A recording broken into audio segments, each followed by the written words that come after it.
Welcome back. It's the DJX guy. Yeah, your favorite narrator. Well, I mean, that's an overstatement.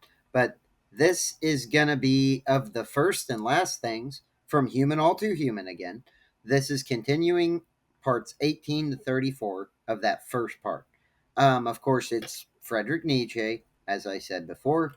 This is part 18, The Fundamental Problems of Metaphysics. If a history of the development of thought is ever written, the following proposition, advanced by a distinguished logician, will be illuminated with a new light.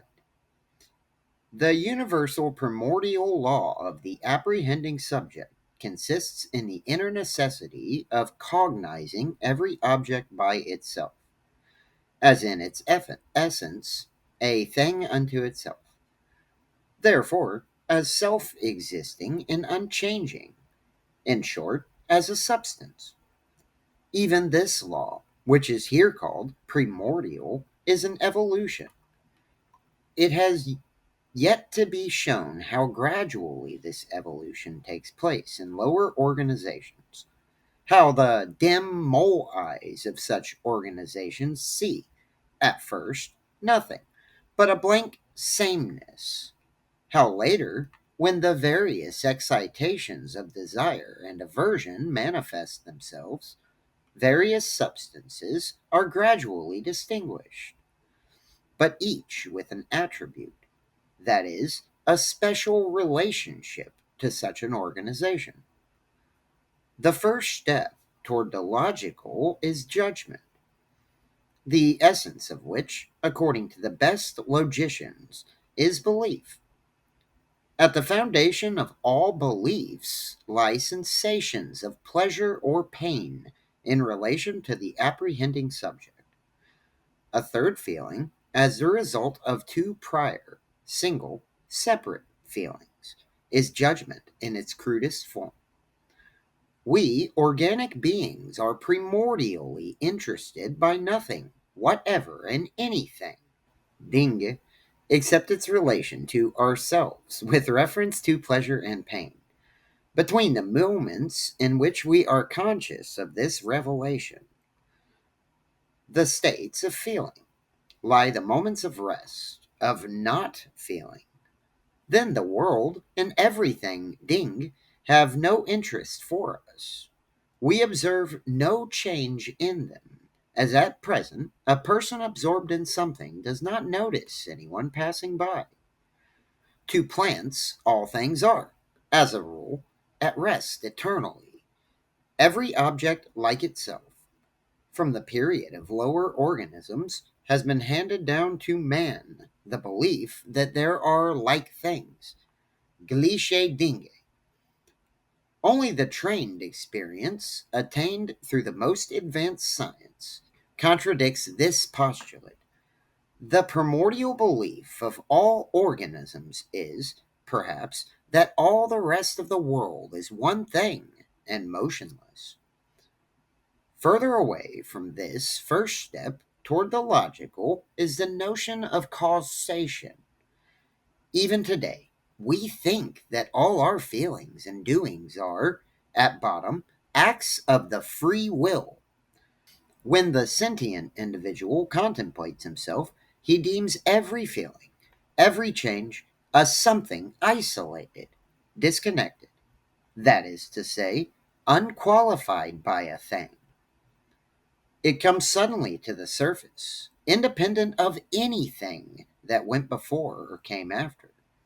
We are hungry, but originally we do not know that the organism must be nourished. On the contrary, that feeling seems to manifest itself without reason or purpose. It stands out by itself and seems quite independent. Therefore, the belief in the freedom of the will is a primordial error of everything organic, as old as the very earliest inward prompting of the logical faculty. Belief in unconditioned substances and in like things, gleiche Dinge, is also a primordial and equally ancient error. of everything organic, inasmuch as all metaphysics has concerned itself particularly with substance and with freedom of the will. It should be designated as the science that deals with the fundamental errors of mankind as if they were fundamental truths. 19. Number. The invention of the laws of numbers has at its base the primordial and prior prevailing delusion that many like things exist, although, in point of fact, there is no such thing as a duplicate, or that, at least, there are things, but there is no thing. The assumption of plurality always presupposes that something exists, which manifests itself repeatedly. But just here is where the delusion prevails. In this very matter, we feign realities, unities that have no existence. Our feelings, notions of space and time are false, for they lead, when dully tested, to logical contradictions. In all scientific demonstrations, we always unavoidably base our calculations upon some false standards of duration or measurement. But as these standards are at least constant, as for example, our notions of time and space, the results arrived at by science possesses absolute accuracy and certainty in their relationship to one another. One can keep on building upon them until is reached that final limit at which the erroneous fundamental conceptions, the invariable breakdown, come into conflict with the results established. As, for example, in the case of the atomic theory, here we always find ourselves obliged to give credence to a thing or material, substrumum, substratum, that is to set in motion. Although, at the same time, the whole scientific program has had as its aim the resolving of everything material into motions themselves. Here again, we distinguish with our feeling that which does the moving and that which is moved. And we never get out of this circle because the belief in things has been from the immemorial rooted in our nature. When Kant says the intellect does not derive its laws from nature, but dictates them to hers, he states the full truth as regards the idea of nature, which we form. Nature equals world as notion, that is, as error, but which is merely the synthesis of a host of errors of the intellect to a world not the outcome of our conception. The laws of number are wholly inapplicable. Such laws are valid only in the world of mankind. Part 20. Some backward steps.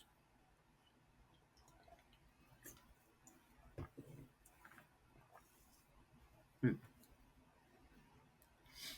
One very forward step in education is taken when man emerges from his superstitious and religious ideas and fears, and, for instance, no longer believes in the dear little angels or in original sin, and has stopped talking about the salvation of the soul. When he has taken this step to freedom, he has nevertheless, through the utmost exertion of his mental power, to overcome metaphysics. Then a backward movement is necessary. He must appreciate the historical justification and, to an equal extent, the psychological considerations in such a movement. He must understand that the greatest advances made by mankind have resulted from such a course, and that without this very backward movement, the highest achievements of man hitherto would have been impossible. With regards to philosophical metaphysics, I see ever more and more who have arrived at the negative goal that all positive metaphysics is a delusion. But as yet, very few who got a few steps backward. One should look out over the last rungs of the ladder, but not try to stand on them. That is to say, the most advanced as yet go only far enough to free themselves from metaphysic and look back at it with an air of superiority. Whereas here, no less than in the hippodrome, it is necessary to turn around in order to reach the end of the course. 21. Presumable. Nature of the victory of doubt. Let us assume for a moment the validity of the skeptical standpoint. Granted that there is no metaphysical world, and that all metaphysical explanations of the only world we know are useless to us. How would we then contemplate men and things? Mention und Dinge. This can be thought out, and it is worthwhile doing so, even if the question whether anything metaphysical has ever been demonstrated by or through Kant and Skolfener be put altogether aside. For it is, to all appearances, highly possible that men on this point will be in the mass skeptical.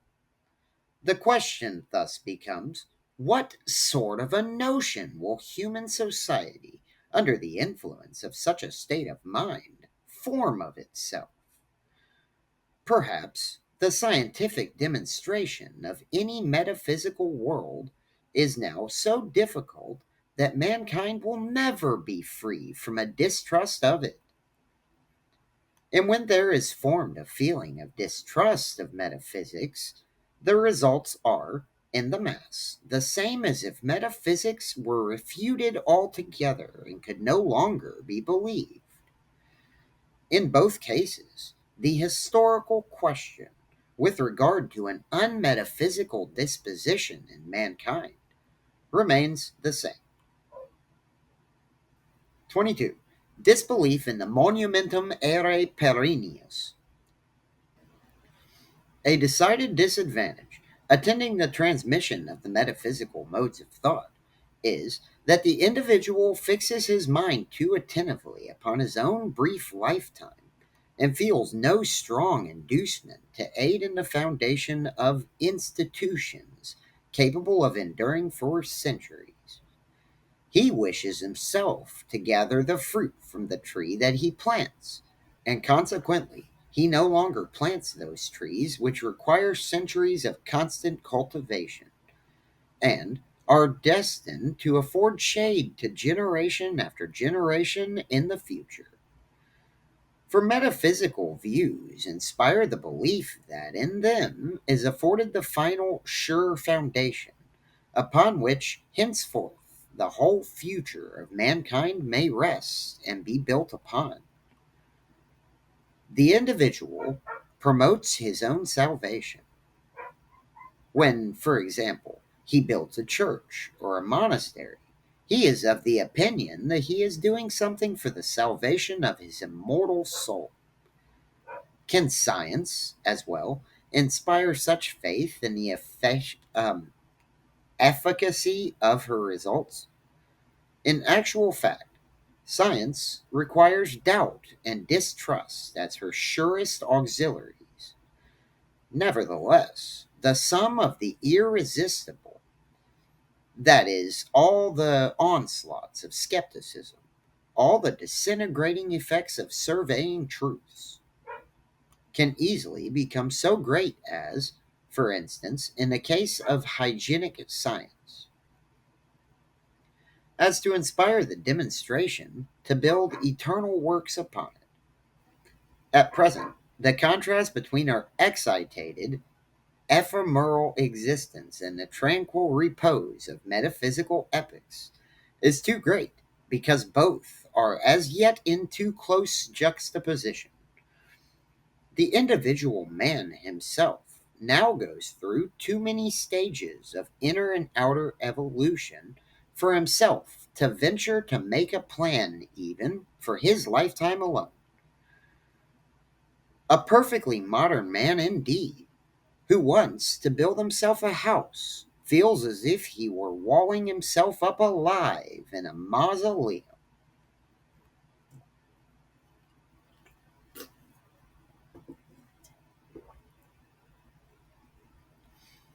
23. Age of comparison. The less men are bound by tradition, the greater is the inner activity of motives, the greater, correspondingly, the outer restlessness, the promiscuous flow of humanity, the polyphony of strivings. Who now feels any great impulse to establish himself and his posterity in a particular place? For whom, moreover, does there exist, at present, any strong tie? As all the methods of the arts were copied from one another, so were all the methods and advancements of moral codes, of manners, of civilizations. Such an age derives its significance from the fact that in it the various ideas, codes, manners, and civilizations can be compared and experienced side by side, which was impossible at an earlier period in view of the localized nature of the rule of every civilization, corresponding to the limitation of all artistic effects by time and place.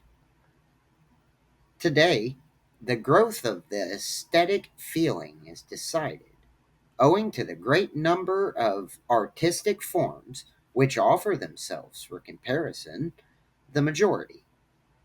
Those that are condemned by the method of comparison will be allowed to die out.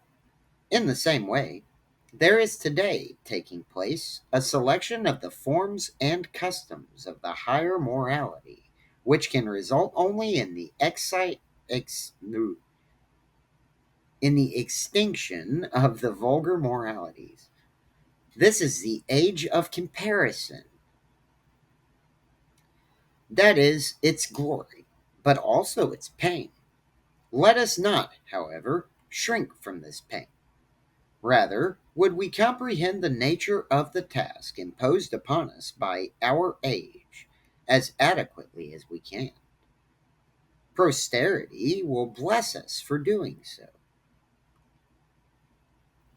A posterity that knows itself to be developed through and above the narrow, early race civilizations as well as the culture civilizations of comparison, but yet looks gratefully back upon both as venerable moment or monuments of antiquity. 24. Possibility of progress. When a master of the old civilization, Den Alten Kultur, vows to hold no more discussion with men who believe in progress, he is quite right. For the old civilization has its greatness and its advantages behind it, and historic training forces one to acknowledge that it can never again acquire vigor. Only intolerable stupidity or equally intolerable fanaticism could fail to perceive this fact. But men may consciously determine to evolve to a new civilization where formerly they evolved unconsciously and accidentally. They can now devise better conditions for the advancement of mankind, for the nourishment, training, and education. They can administer the earth as an economic power, and particularly compare the capacities of men and select them accordingly. This new conscious civilization is killing the other, which, on the whole, has led by an unreflective animal and plant life. It is also destroying the doubt of progress itself. Progress is possible. I mean, it is hasty and almost unreflective to assume that progress must necessarily take place. But how can it be doubted that progress is possible? On the other hand, progress, in the sense and along the lines of the old civilization, is not even conceivable. If romantic fantasy employs the word progress in connection with certain aims and ends identical with those of the circumscribed primitive national uh, civilizations, the picture presented of progress is always borrowed from the past. The idea and the image of progress, thus formed, are quite without originality.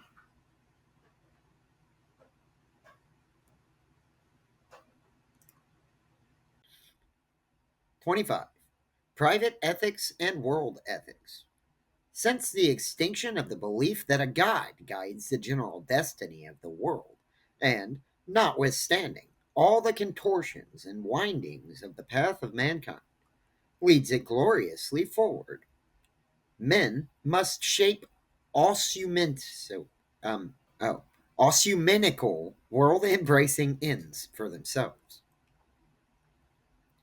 The older ethics, namely Kant's, required of the individual such a course of conduct as he wishes all men to follow.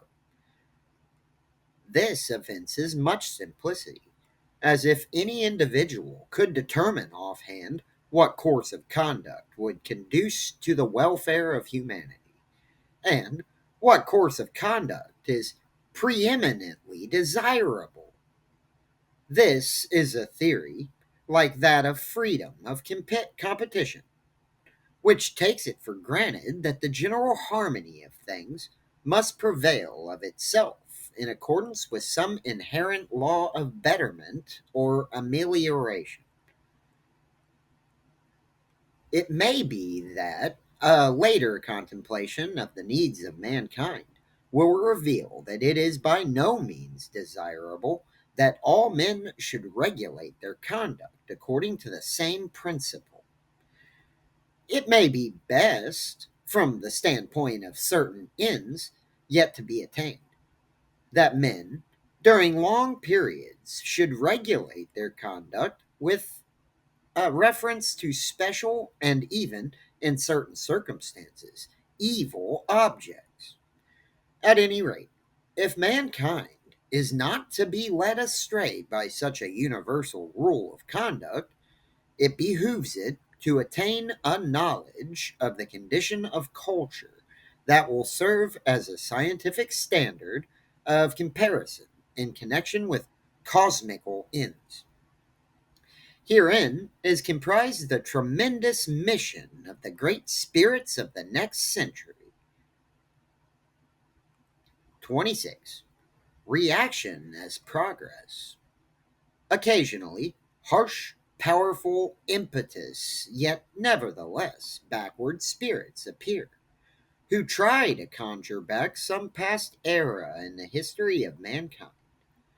They serve as evidence that the new tendencies which they oppose are not yet potent enough, that there is something lacking in them.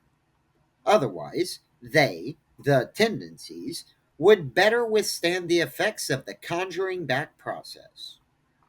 Thus, Luther's Reformation shows that in his century all the impulses to freedom of the spirit were still uncertain, lacking in vigor, and immature. Science could not yet rear her head. Indeed, the whole Renaissance appears but as an early spring smothered in snow. But even in the present century, Skolfiner's metaphysic shows that the scientific spirit is not yet powerful enough for the whole medieval Christian world standpoint. Welbetrachtung, view of the world, and conception of man, Mensch Empfindung, I said that wrong, but you know what I mean. Human feeling. You probably didn't know what I mean. My apologies. Once again, notwithstanding the slowly wrought destruction of all Christian dogma, celebrated a resurrection in Skolfiner's doctrine. There is much science in his teaching, although the science does not dominate, but instead of it, the old, trite metaphysical necessity. It is one of the greatest and most priceless advantages of Skolfiner's teachings that by it our feelings are temporarily forced back to those old human and cosmical standpoints, to which no other path could conduct us so easily. The gain for history and justice is very great. I believe that without Skolfiner's aid, it would be no easy matter for anyone now to do justice to Christianity and its Asiatic relatives. A thing impossible as regards the Christianity that still survives.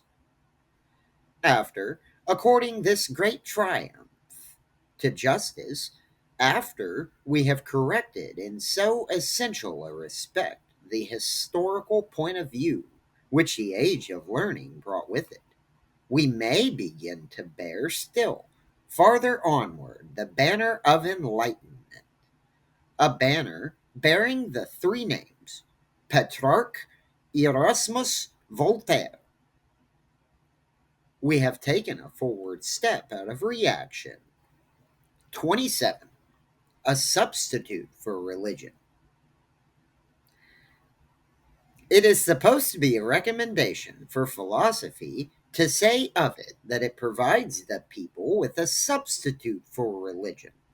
And in fact, the training of the intellect does necessitate the convenient laying out of the track of thought, since the transition from religion by way of science entails a powerful, perilous leap, something that should be advised against.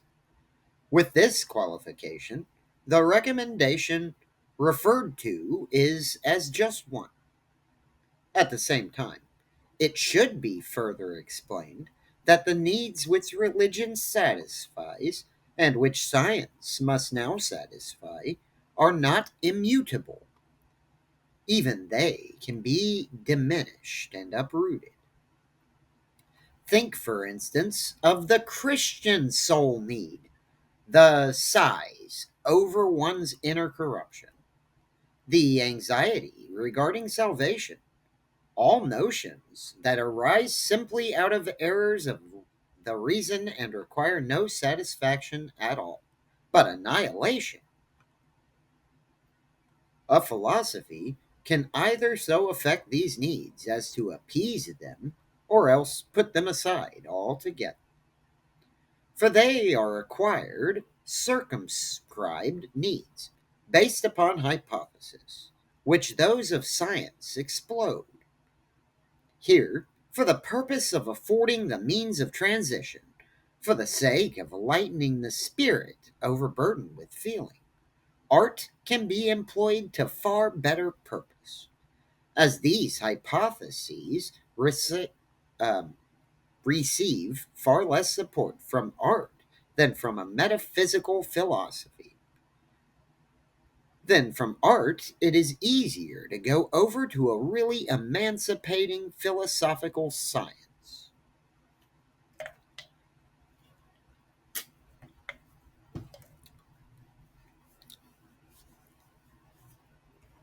28. Discredited words. Away with the disgustingly overused words, optimism and pessimism, for the occasion for using them grows daily less. Only drivellers now find them indispensably necessary. What earthly reason could anyone have for being an optimist, unless he had a God to defend, who must have created the best of all possible worlds, since he is himself all goodness and perfection. But what thinking man has now any need for the hypothesis that there is a God? There is also no occasion whatever for a pessimistic confession of faith, unless one has a personal interest in denouncing the advocate of God, the theologian, or the theological philosopher, and maintaining the counter proposition that evil reigns, that wretchedness is more potent than joy, that the world is a piece of botchwork, that phenomenon, Erscheinung, is but the manifestation of some evil spirit.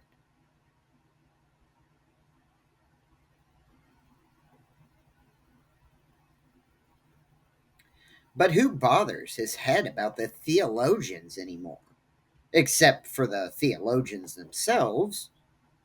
Apart from all theology and its antagonism, it is manifest that the world is neither good nor bad, to say nothing about its being the best or the worst, and that these ideas of good and bad have significance only in relation to men, and indeed are without significance at all.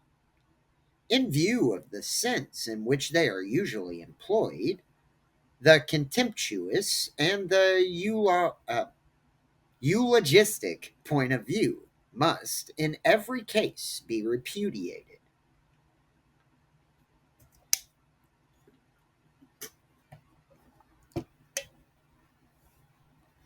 29.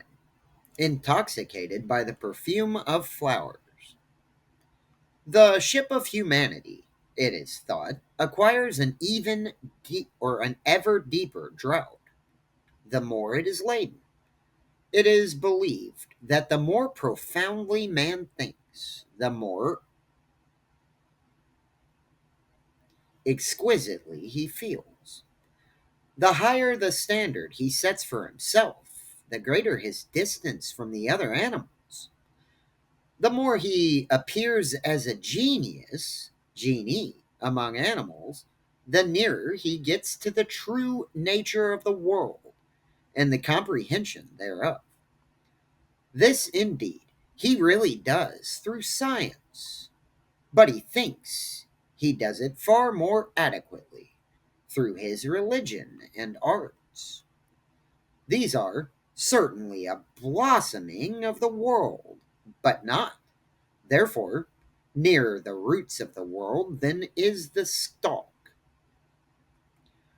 One cannot learn best from it the nature of the world, although nearly everyone thinks so.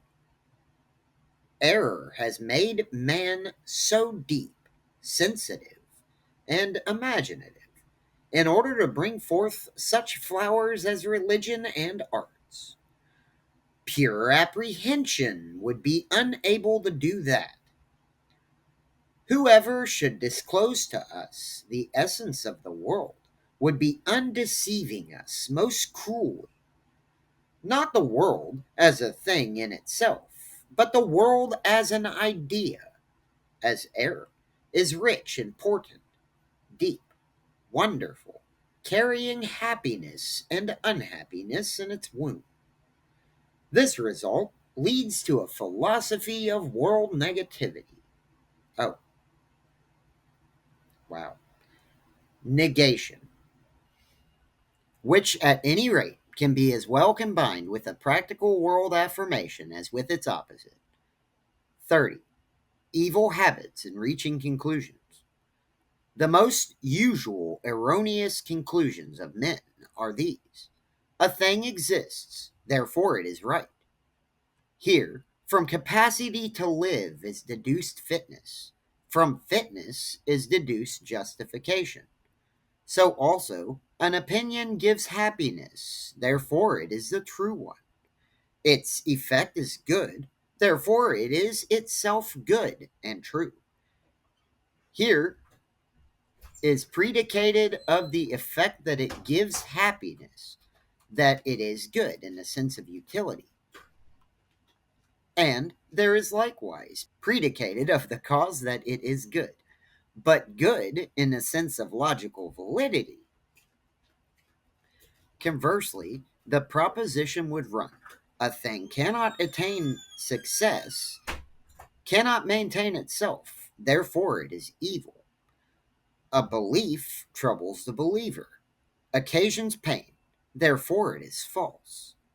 The free spirit, who is sensible of the defect in this method of reaching conclusions, and has had to suffer its consequences, often succumbs to the temptation to come to the very opposite conclusion, which, in general, are of course equally erroneous. A thing cannot maintain itself, therefore it is good. A belief is troublesome, therefore it is true. 31. The illogical is necessary. Among the things which can bring a thinker to distraction is the knowledge that the illogical is necessary to mankind, and that from the illogical springs much that is good. The illogical is so embedded in the passions, in language, in art, in religion, and above all, in everything that imparts value to life, that it cannot be taken away without irreparably injuring those beautiful things. Only men of the utmost simplicity can believe that the nature man knows can be changed into a purely logical nature. Yet, yet were there steps affording approach to this goal. How utterly everything would be lost on the way! Even the most rational man needs nature again from time to time. That is, his illogical fundamental relation, Grundstellung, initial position, to all things. 32. Being unjust is essential. All judgments of the value of life are illogically developed and therefore unjust. The vice of the judgment consists first in the way in which the subject matter comes under observation, that is, very incompletely. Secondly, in the way in which the total is summed up. And thirdly, in the fact that each single item in the totality of the subject matter is itself the result of defective perception, and this from absolute necessity. No practical knowledge of a man, for example, stood he never so near to us, can be complete, so that we could have a logical right to form a total estimate of him. All estimates are summary, and must be so. Then the standard by which we measure our being is not an immutable quality or quantity. We have moods and variations, and yet we should know ourselves as an invariable standard before we undertake to establish the nature of the relation of anything, sachet, to ourselves.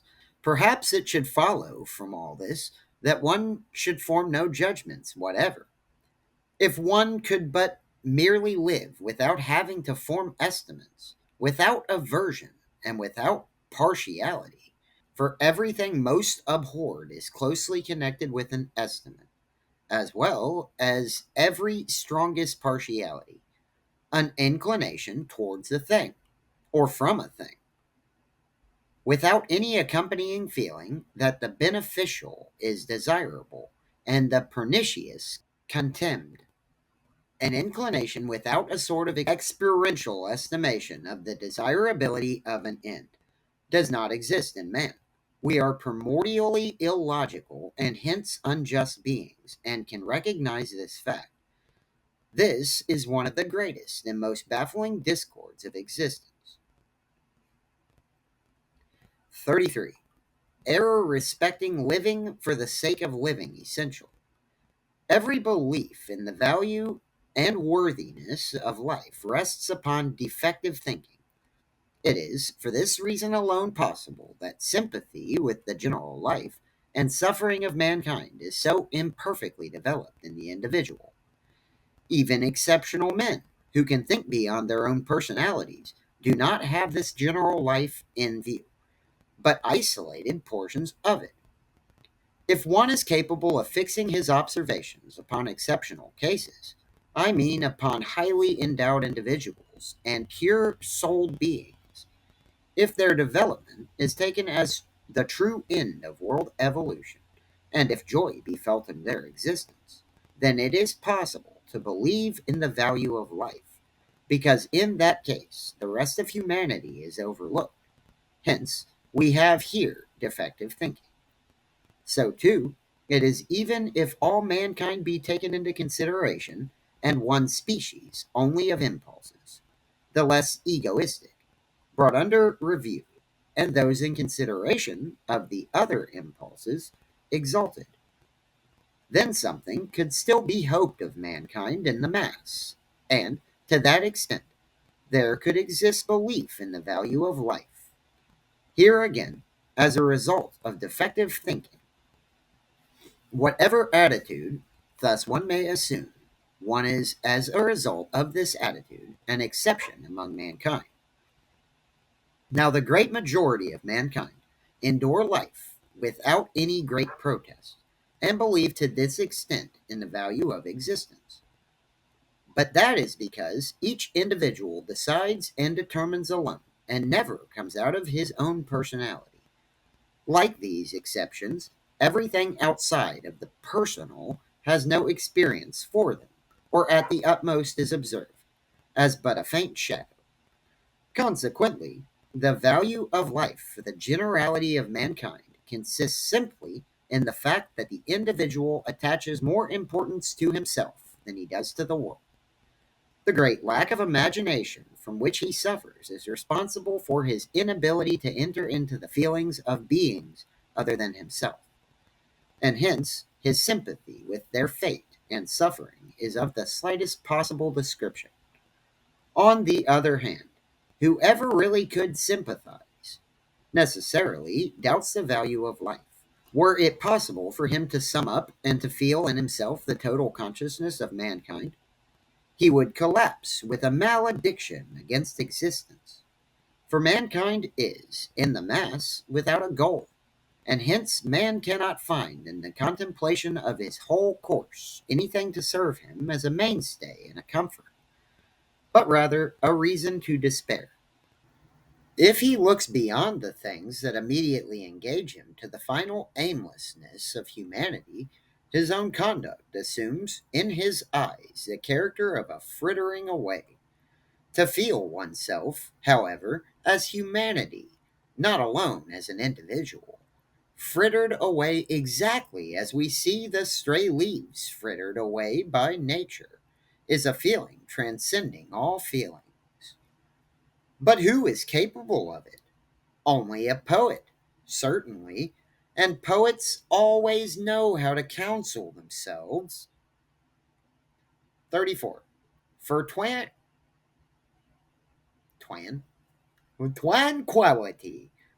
But will not our philosophy become thus a tragedy? Will not truth prove the enemy of life, of betterment? A question seems to weigh upon our tongue, and yet will not put itself into words.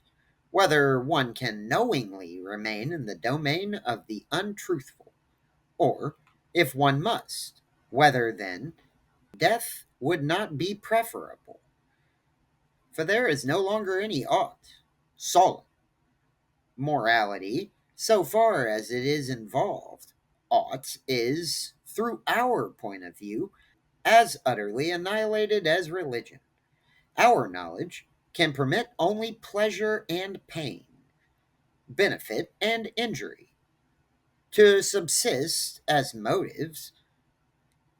But how can these motives be distinguished from the desire for truth? Even they rest upon error, insofar as already stated, partiality. and dislike, and their very inaccurate estimates palpably modify our pleasure and our pain. The whole of human life is deeply involved in untruth. The individual cannot eradicate it from this pit without thereby fundamentally clashing with his whole past, without finding his present motives of conduct, as that of honor, illegitimate, and without opposing scorn and contempt to the ambitions which prompt one to have regard for the future and for one's happiness in the future. Is it true? Does there then remain but one way of thinking, which, as a personal consequence, brings in its train despair, and as a theoretical consequence, brings in its train a philosophy of decay, disintegration, self annihilation? I believe the deciding influence as regards to the after effect of knowledge will be the temperament of a man. I can, in addition to this after effect just mentioned, suppose another, by means of which a much simpler life, and one freer from disturbances than the present, could be lived. So that at first the old motives of vehement passion might still have strength owing to hereditary habit, but they would gradually grow weaker under the influence of purifying knowledge.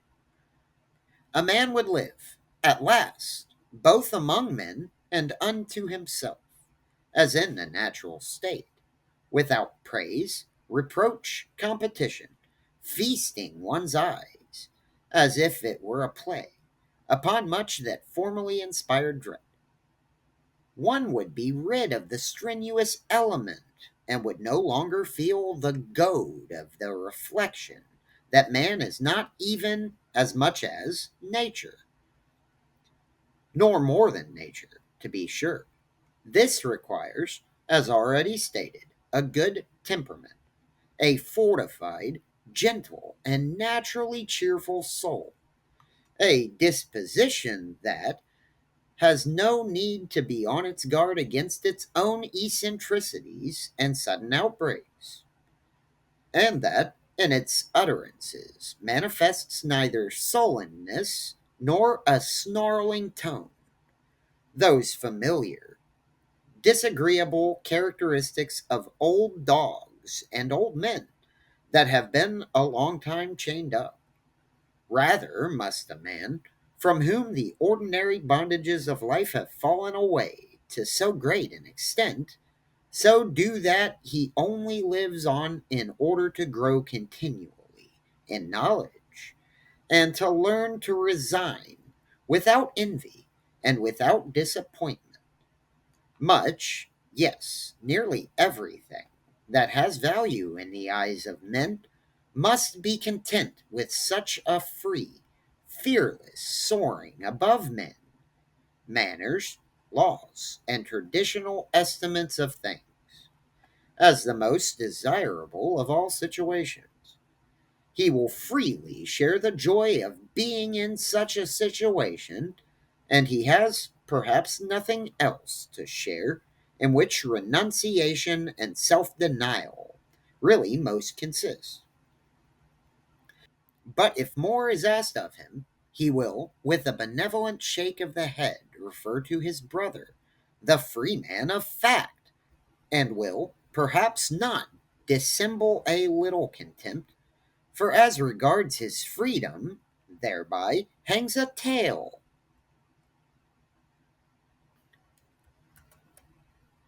All right, that is the end of that, and I'm calling it a day. I will move on to the second part eventually, but I don't know how long it'll take. This is a seriously mind boggling work. But, yep, feel free to give me some insight if you know anything. Please subscribe.